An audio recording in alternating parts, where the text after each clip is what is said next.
विदाई होती हो गुरु धाम से, उसमें से मैं भी एक भाग्यवान हूँ, मेरी भी विदाई हुई थी, मेरी भी विदाई की गई थी।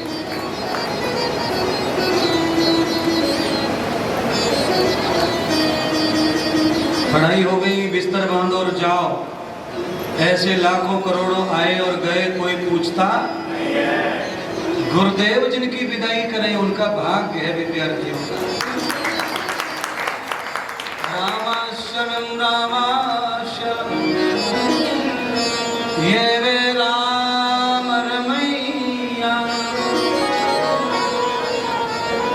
तत्त्वानवेदनगरश्च ये वे स्त्रीणां सखा।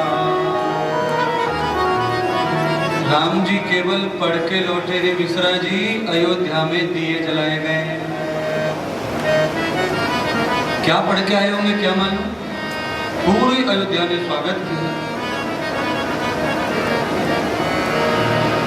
हाँ, स्वागत अभी भी होता है। अगर कोई बच्चा डीएम बन जाए, कलेक्टर में पास हो जाए तो गांव वाले स्वागत करते हैं उसका।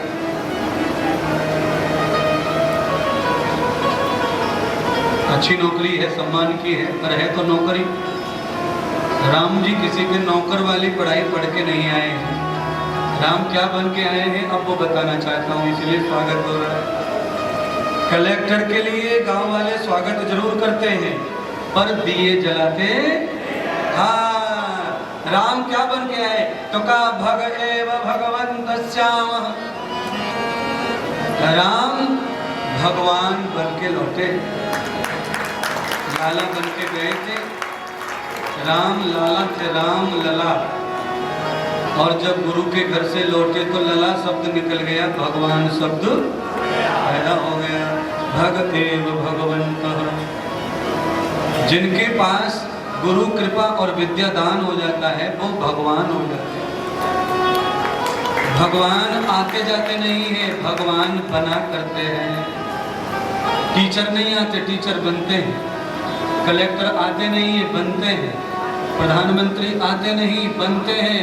ऐसे ही भगवान आते नहीं, बनते हैं।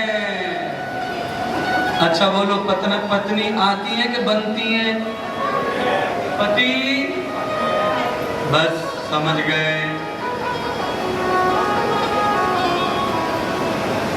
एक चीज ऐसी है जो बनती नहीं आती है, उसे कहते हैं औलाद। औलाद बनती नहीं है, आती है। पर पत्नी आती नहीं, बनती। पूरा गांव मिलके बनाता किसी को दुल्हन। मामा, चाचा, काका, काकू, कूकी, चीचू, कूकू सब जमा होते हैं। थाली भर के हल्दी घोलते हैं, दुल्हन के सारे शरीर पे पीला हल्दी लपेट देते हैं, मेहंदी लगाते हैं, बाल गूंथते हैं, पैरों में महावर लपेटते हैं, सुंदर सोने आभूषण बनाते हैं, नए कोरे वस्त्र पहनाते हैं और फिर देवताओं के सामने ले जाकर दुल्हन को बिठाकर पूजा करवाते हैं। ये है प्लान दुल्हन बनाने का। अच्छा बोलिए, आलू गोभी की सब्जी आती है कि बनाई जाती है? बनाई जाती है। ऐसे दुल्हन आती नहीं, बनाई जाती है। तो भगवान भी नहीं आते, वो भी बनाए जाएंगे।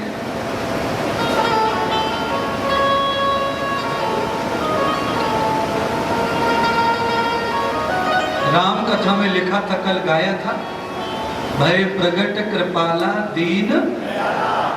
अलग ही नाम से पैदा हो रहे हैं भगवान। दीन दयाला कौशल्या। बोलिए, राजा दशरथ को नाम ही खाएंगे, क्योंकि मैंने कहा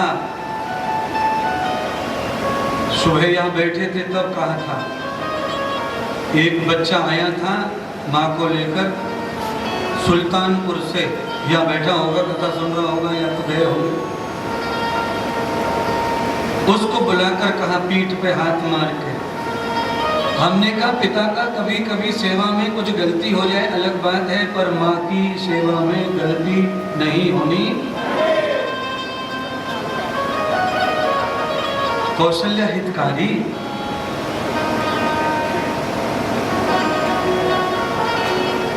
आगे की लाइन में महतारी,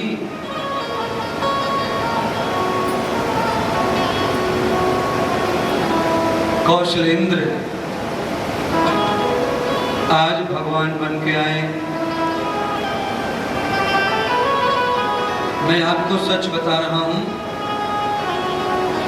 गुरुकुल में पढ़ते समय भिक्षा मांगने के लिए जब हम रिक्शे में बैठ के शहर में जाते थे, तब हम अंदर अंदर रोते थे और गाली देते थे घर वालों को। तब ये कल्पना ही नहीं थी कि हम कहाँ जाएंगे, क्या बनेंगे। तब ये लगता था कि मर जाए।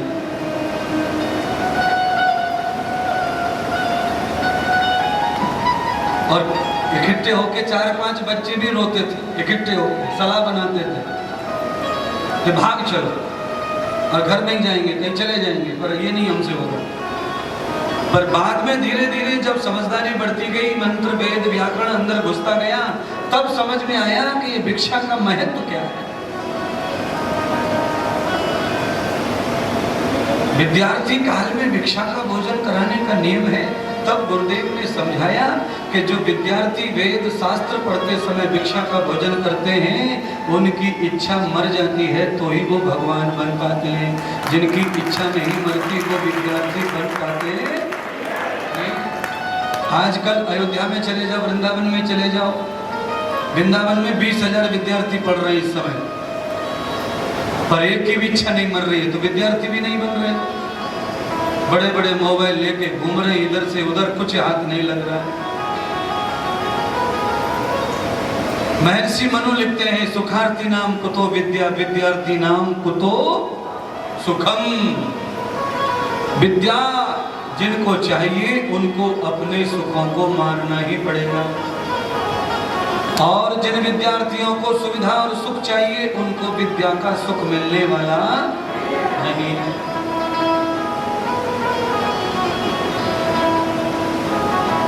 सुख की भूख में विद्या नहीं आती है। मोबाइल के अलावा आजकल बच्चे और किसी चीज का ज्ञान क्यों नहीं रखते बताओ? मोबाइल के अलावा आजकल बच्चों को दूसरी दुनिया का कोई ज्ञान नहीं है। उन्हें कुछ भी पूछो मोबाइल में ढूंढते, कुछ भी पूछो मोबाइल में ढूंढते, इतने निकम्मे हो।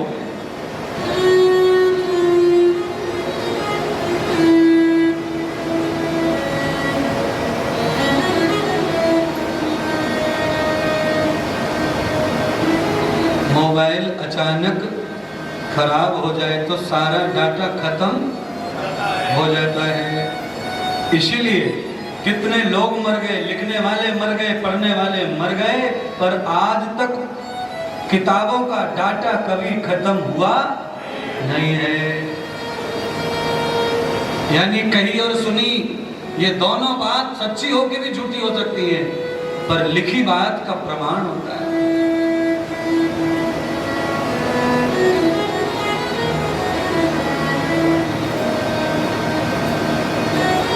राम जी 16 साल के हो गए। 16 वर्ष में तो राम संपूर्ण धनवान होकर लौटे। विद्यार्थी नहीं, विद्यावान, भगवान, ज्ञानवान। अग्निमीणे पुरोहितम, अथर्ववेद का पहला ही मंत्र है। अग्निमीणे पुरोहितम यज्ञस्य देव मृत्युजम होतारम रत्न धातमम, रत्न धातमम, रत्न धात मम, मम माने मेरा, रतन माने रतन ही, धात, धात माने दिया। गुरुदेव ने रतन प्रदान कर दिया राम जी को। क्या रतन? विद्या धन सर्व धनम प्रधानम। विद्या का धन सर्व धन प्रदान है।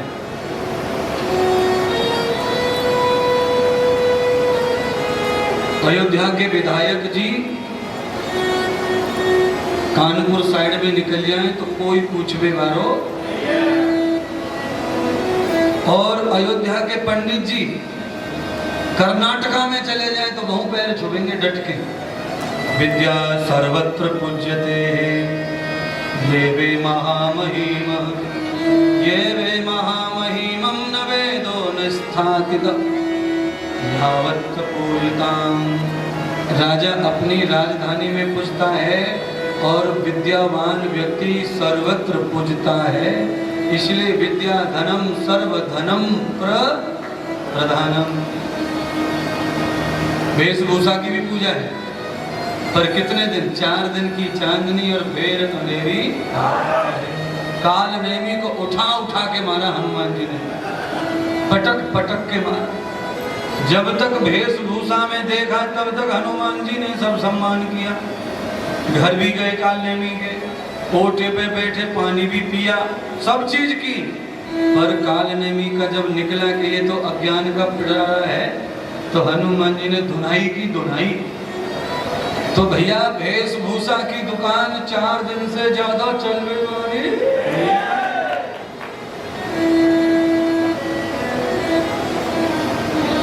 कनस्तर में घी भर रहा हो ना, थप्पड़ मारो आवाज ना करे, और घी निकाल दे वो कनस्तर में, फिर देखो कैसी आवाज आवे। भादो को सो बादरी गरजत रे, धड़ाम धड़ूम पुड़ूम पड़ाम। इसीलिए घी से भरा हुआ डिब्बा चाहिए। भेष धारण किया है पंडित का, साधु का, तो अंदर भी पंडिताई और साधुताई चाहिए। तो फिर क्या होगा? तो कहा यत्रम कत्रम न सर्वान भूयम।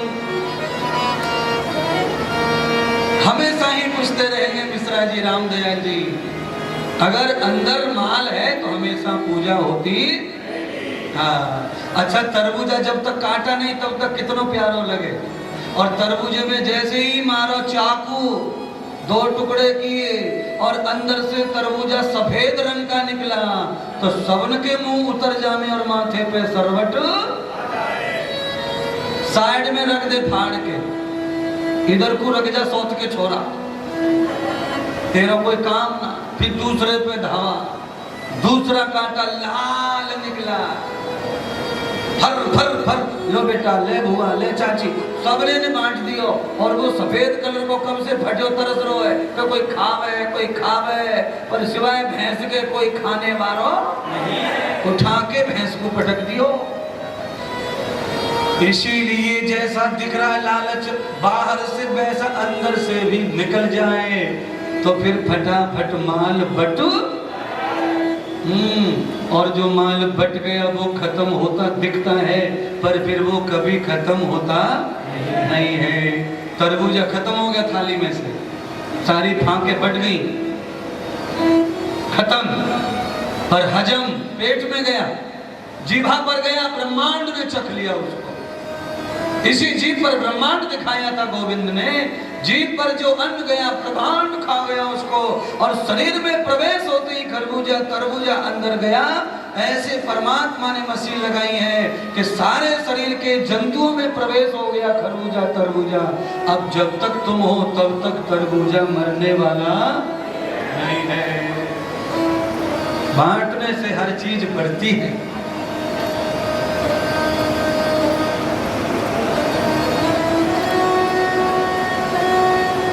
बांटने से सब बढ़ता है।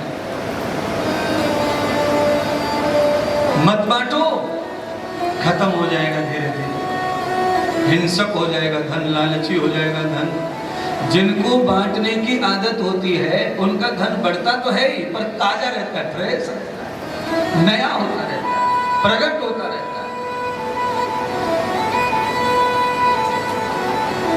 जिस पेड़ को हम छांट देते हैं, दोबारा जब वो फूटता है तो कितना मुलायम मुलायम और तेजस्वी पत्तियां होती हैं। जिन पेड़ों को हम छांटते नहीं उनकी पत्तियों का तेज मिट जाता है, सुंदरता खत्म हो जाती है।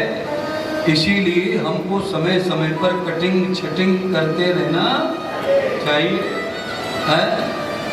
और इतने हम अहंकारी हैं, इतने नादान हैं कि सब बच्चों के नाम पे पॉलिसी खोल रखी है, आईसीआई बैंक बीमा खोल रखे सब बच्चों के नाम पर। क्यों खोल रखे मुझे नहीं पता।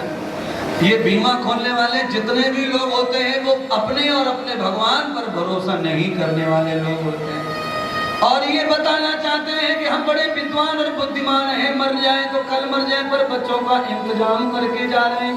अरे तुम क्या इंतजाम करोगे जब तुम्हें अपने ही मरने का खटका है, तो तुम इंतजाम करने की औकात ही नहीं रखते हो। जिनको जीने का विश्वास होता है वो इंतजाम करे तो करे, पर जो मरने के लिए परेशान है वो क्या इंतजाम करे।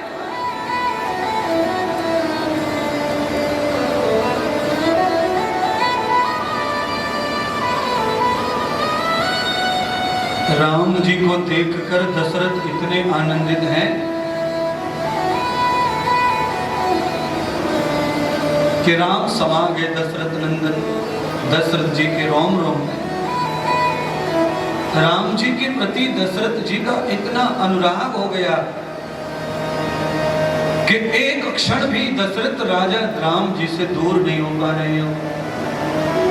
कौशल्या लड़ रही है, क्या हो गया तुमको? अरे तुम पिता हो, किस तरह कर रहे हो बर्ताव? क्यों नहीं करेंगे बर्ताव? ध्यान करना, बेटा जब अचानक महान हो जाता है तो बाप अपनी बापोती बताता है, बेटा मेरा है ना।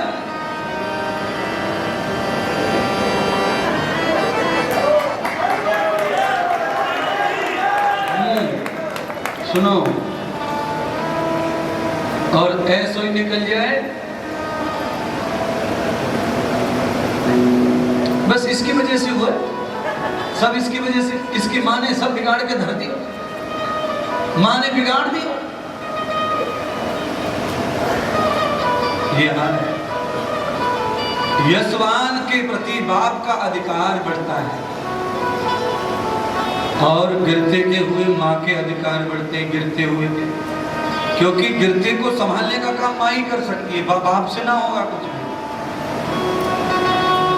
और गिरे हुए को माँ अपना सकती है, पिता अपना सकता भी नहीं है। कितने पिताओं ने अपने मुंह से कह दिया कि ये हमारी औलाद ही नहीं। पर माँ डकैत चोरों को भी नहीं कहती कि ये मेरा बच्चा नहीं है। किसी का बच्चा जेल में चला जाए चोरी चमोरी में, तो माँ उसके भी नारियल फोड़ती हनुमान पे, हनुमान जी रक्षा करो, मेरे बेटे की रक्षा करो।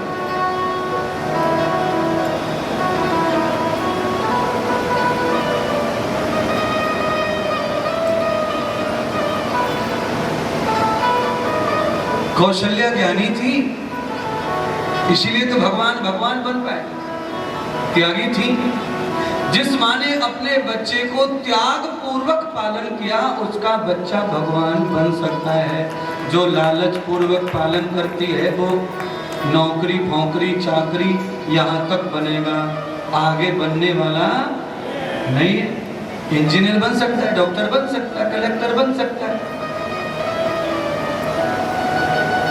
पर इतना बनने से तो उद्धार नहीं होगा ना मानवता का। मनुष्य का उद्धार डॉक्टर बन के नहीं है, मनुष्य का उद्धार प्रधानमंत्री बन के नहीं है।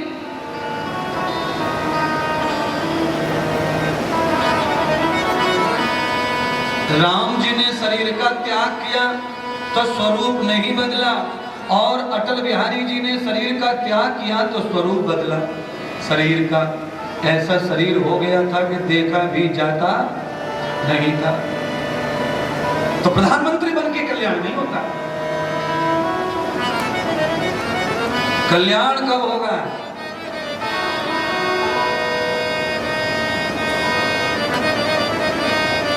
जब हम शिष्य बन जाएंगे, कल्याण हो जाएगा।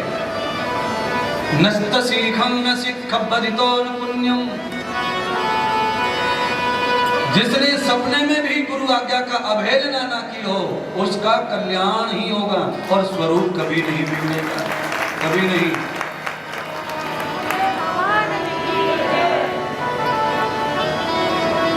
मुझे कोई याद नहीं है, कोई भूल हो गई हो तो, पर मैंने सपने में भी आज तक अभी तक गुरु की आज्ञा का कभी उल्टा किया नहीं है। मैंने गुरुदेव की आज्ञा अगर कहीं भी तोड़ी है तो एक ही जगह एक ही तोड़ी है, वो है आश्रम बनाना। गुरुदेव आश्रम नहीं चाहते थे, बस वो कहते थे थैला लटकाओ और घर घर प्रचार करो वेदों का। केवल मैंने किया, 26 साल लगातार वही किया, पर शिष्य बढ़ गए, चेला बढ़ गए, पब्लिक बढ़ गई, बड़ा मुश्किल हो गया मिलना जुलना, क्या करें। और जहाँ जहाँ जाते कहीं बूढ़ी रो रही है, कहीं माँ रो रही है, कहीं कोई रो रहा है, तो मैंने कहा इनका कौन करेगा। तो ऐसा सोच करके फिर हमने मकान बना दिया। फिर हम उसमें रहना भी पसंद नहीं किए, हम करते रहे, बाहर रहते रहे। फिर बच्चे आश्रम में जो रहते वो परेशान रहते रहे, गुरुजी नहीं रहते, हम कैसे रहे, क्या करें। तो फिर हम थोड़े रुकते रहे, थोड़े जाते रहे। एक नियम जरूर तोड़ दिया, पर उस नियम को तोड़ के भी हम अंदर से, भगवान हमें बताते रहते, प्रभु कहते हैं कि ये नियम तोड़ा है पर तेरा गुरु प्रसन्न हो रहा होगा इस बात से देखकर कि तू खुद नहीं सोता बंगले में, सारे वृद्ध और दुखियों को सुलाता है, जरूरतमंदों को सुलाता है। ऐसे स्वर्ग से भी कोई दुखी होकर, ऐसे कलाकार महात्मा के यहाँ भी कोई कलाकार न बन पाया हो, बहुत ही बदकिस्मत शिष्य होगा। पर शिष्य कब बर्बाद होता है, जब वो अपनी इच्छा से जीता है। शिष्य जब अपनी इच्छा से जीता है तब फिर वो आवाज हो सकता नहीं है।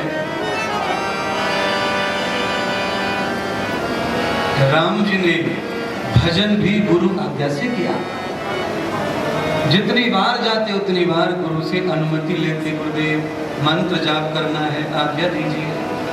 मैं कहता हूँ गुरु की आज्ञा से खाना पीना सोना जगना ध्यान भजन ये सब लोग जो करते हैं उनकी भक्ति आसमान चढ़ के बोलती है। उनकी शक्ति, उनका ध्यान, उनका ज्ञान, उनका मान, उनका सम्मान, उनका दान बढ़ चढ़ के बोलता है। और जो अपने ही मन से गुसुर पुसुर करते हैं वो थोड़े ही दिन में मिट जाते हैं।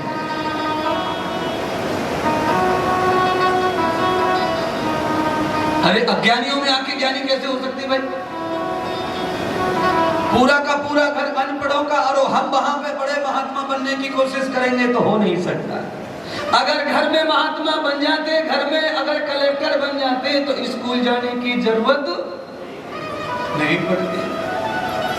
बड़े से बड़े डॉक्टर और प्रोफेसर के बच्चे भी स्कूल में ही पढ़ने, हाँ, कोचिंग क्लास चलाने वालों के बच्चे भी स्कूल जाते हैं। दूसरों के बच्चों को हम पढ़ा रहे हैं पैसों के लिए, पर अपना बच्चा हमसे पढ़ता। हाँ, हाथ आगे करो, छट्टी मार दे, तड़ाक तड़ाक तड़ाक। और अपना गुड्डू, मैडम का गुड्डू चाहे जितनी गलती कर ले फिर तड़ाक तड़ाक नहीं मारती। इसीलिए अपने बच्चे को पढ़ा नहीं पाता। जैसे स्कूल में विद्यार्थियों के साथ बर्ताव करता है टीचर, अगर वही अपने बच्चे के साथ भी करे तो गारंटी से बच्चा इसका बर्बाद नहीं होगा और घर में बैठकर उद्योग करेगा, पढ़ाई करेगा, विद्यावान।